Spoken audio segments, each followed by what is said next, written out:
Alright, response video to Hythloday. I'll tie all these together. They will be 90-second segments. The idea here was to argue 90 seconds on a single point that you found a flaw with, either a premise or the end result argument, which was a collation of the conversation so far. So these were statements that had been accepted. Suffering is bad.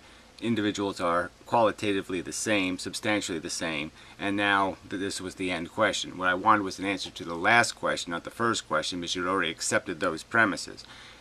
The point is also, again, just to argue if you're going to argue, you can only argue one at a time. You can't argue all of them at the same time in 90 seconds. That would be impossible. Alright, so anyway, here's 90 seconds on the first point, all feeling.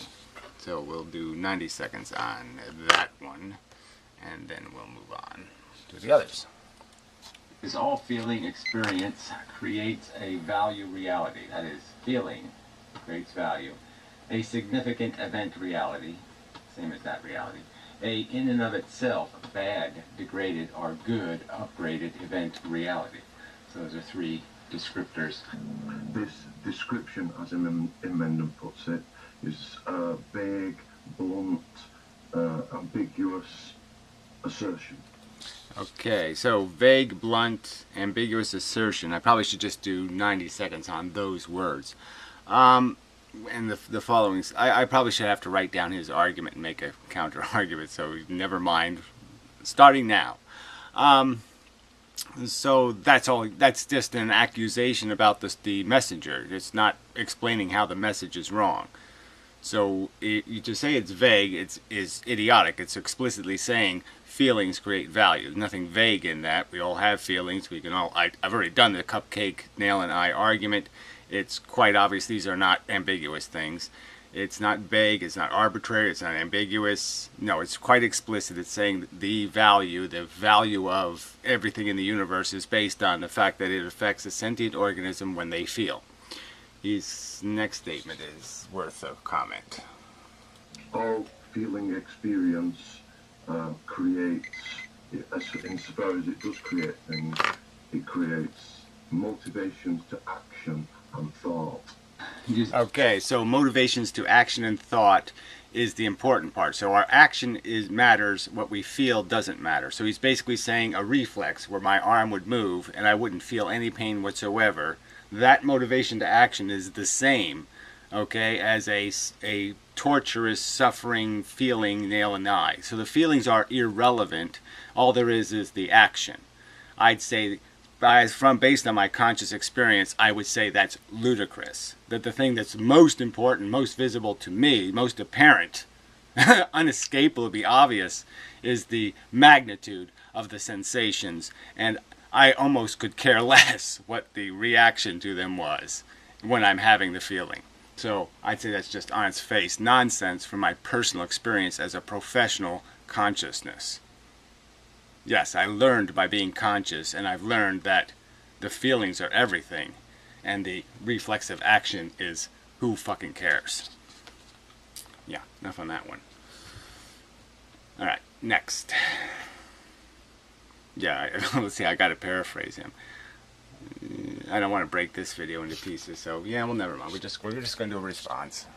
Being logic rolls of dice's statement, suffering is that which ought not to exist. That's being proposed as a truth if you have a counter argument. So those are the premises. Again, another blunt assertion.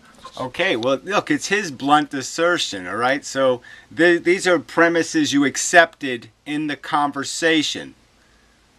I mean, I don't know what to say, all right? You've accepted them and now you're not accepting them. So I can't, you have to have a consistent position. Either you're going to accept them for the sake of argument or you're not going to accept them for the sake of argument. So if you want to argue them, fine. Now we're right back to whether suffering is bad or not. You're saying suffering isn't bad. I'm saying there's no way you're going to tell me there's not a huge value difference between cupcake and nail in my eye. So what's the point? You're saying my consciousness is different than everybody else's consciousness, but you're saying I can say it's valuable when it happens to me and it's not valuable when it happens to them. Well, what the hell is that? That doesn't make any sense. All right, well, that's 90 seconds-ish. Which there can be no counter-argument because it's not argued for. It's a blunt assertion. Well, I just don't understand. Blunt assertion doesn't mean anything. It's not a, yeah, you want to say that somehow you don't have an explanation of how it's wrong. Fine. To call it a blunt assertion just doesn't mean anything. And it's clearly not just blunt. It's a specific statement saying there's ought tied to this idea of the negative existing. If the negative exists, it ought to be fixed. It actually begs the question of the question which we as ethicists would like to debate. What? Well, this is interesting. So the negative isn't the thing about ethics that needs debating. Oh, I understand. Sure, that makes sense. It constitutes an ought. That is, any reasoning from this point will necessarily be circular because you've began by stating what the ought is. Yeah, that's I don't know. That again is a precondition of the previous conversation. So I guess you don't get it. This is a analysis of the steps we have taken so far in this conversation, and what you're really supposed to explain is what the good reason is to treat same things differently. Why should same things be treated differently? The thought experiment would be X and Y are generally identical, same entities. X and Y are suffering the same. You can alleviate both the suffering of X and Y. That means it'll cost just as much to do one as the other, and you can do both. You're not short of funds to fix both problems. You choose only to alleviate the suffering of X. What good reason could make reasonable this lack of action regarding the suffering of Y? Again, this is question begging.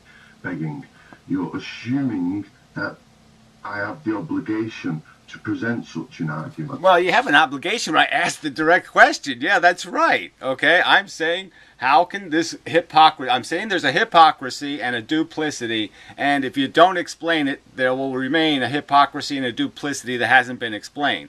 So, yeah, that's your obligation. I don't understand how you can evade that obligation. It doesn't make any fucking sense to me. You're a hypocrite.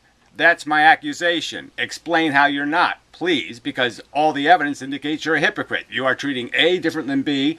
A and B are the same. How is that not hypocrisy? It's a perfectly reasonable fucking inquiry. And this may well be founded upon the assumptions which you've already impressed on us at the beginning. Well, now you're just resorting to the fallacy of I'm going to just keep going back to the other issues when I'm dealing with this issue. So again, this is your circular crap. This is your catch-22. I'm going to change the fucking subject. Okay, well, I can't do anything about you wanting to change the subject except eliminate all the premises from the question and just ask the question all by itself in isolation, and then the question won't have any meaning. So let's not establish the conditions of the question, because as soon as I ask you to answer the question, you're just going to go back to the conditions of the question and argue them, even though those are things you're supposed to have said you agree with, or you accept for the sake of argument. You can't do this and call this fucking arguing logically. Catch 20 Hythloday. Which have already been objected to. So why are you... So again, he just resorted to question one. He just evaded the goddamn question. So the most important fucking question on the goddamn... the most important question, he just evaded it. I'm not answering. Not treating them the same. Ought not same things be treated same? Why ought not same things get same? And so that's the question. This can also be viewed as a miscomprehension of where the burden of proof lies. It is yourself that is implying that that same must be treated same. You have to... I'm not implying it. I'm saying that's logical. Yes, same ought to be treated same. It's a logical statement. Sameness deserves sameness. That's the logical statement. Sameness deserves sameness. Reasons to believe that truth.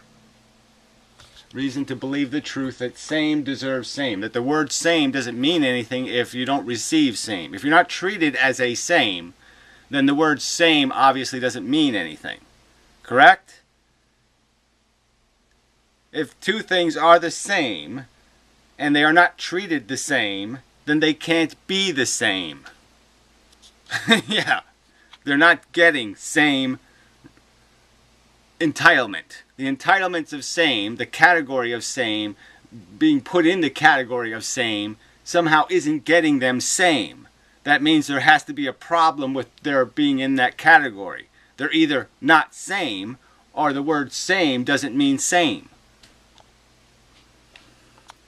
Anyway, I'll have to edit this in the end somewhere, but obviously the idea is to just keep the responses brief and to the point. So screw the 90-second thing for now, but I'm just saying brief, brief, brief, brief. Really brief, really quick. Do it quick, quick, quick, quick. Answer questions and quit evading.